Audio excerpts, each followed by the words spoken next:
పరీక్షల సీజన్లో విద్యార్థులు గంటల తరబడి పుస్తకాలతో కుస్తీలు పడుతూ ఉంటారు.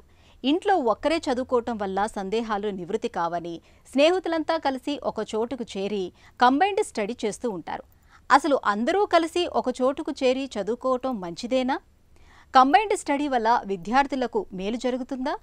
ఆసక్తికరమైన ఈ విషయం గురించి నిపుణులు ఏం చెప్తున్నారో ఇప్పుడు విందాం.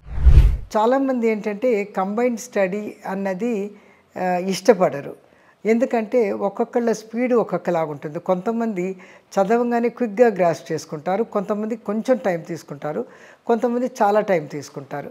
కాబట్టి కంబైన్డ్ స్టడీ చేసేటప్పుడు ఒక ముగ్గురు నలుగురు చేరినప్పుడు ఏమవుతుందంటే వాళ్ళ స్పీడ్, వాళ్ళ ఫ్రీక్వెన్సీ అవి కుదరకపోతే ఏమవుతుందంటే ఎవరైతే గబక్కున అర్థం చేసుకోలేకపోతారో వాళ్ళు కృంగుబాటుకు లోనవుతారనమాట. తర్వాత ఇంకొకటి ఏమవుతుందంటే వాళ్ళందరూ కలిసి చదువుతున్నప్పుడు ఏంటంటే మధ్య మధ్యలో కబుర్లలోకి పడిపోతూ ఉంటారు. ముఖ్యంగా ఒక్కొక్కళ్ళు వాళ్ళ ఎక్స్పీరియన్సెస్ చెప్పటం, లేకపోతే వాళ్ళ భయాల్ని షేర్ చేసుకుంటారు. ఆ సబ్జెక్ట్ నాకు సరిగ్గా రాదు, నాకు భయం వేస్తుంది, లేకపోతే ఇది నాకు అర్థం కాలేదు. సో దీంతో ఏమవుతుందంటే ఇంకోళ్ళ భయాన్ని కూడా వాళ్ళు అందుకునే అవకాశం ఉంటుంది. ఆ తర్వాత వాళ్ళు ఒకళ్ళొకళ్ళు ట్రాన్స్మిట్ చేసుకుంటారు వాళ్ళ ఆందోళనని.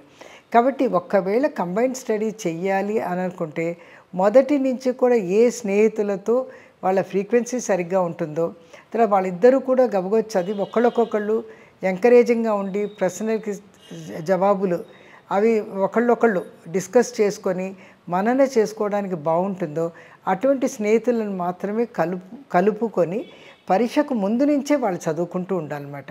ఆ తర్వాత పరీక్ష ముందు ఒక రికాల్ చేసుకునే టైంలో వాళ్ళు విడివిడిగా ఉండి వాళ్ళు ఏం చదువుకున్నారో దాన్ని రికాల్ చేసుకోవచ్చు.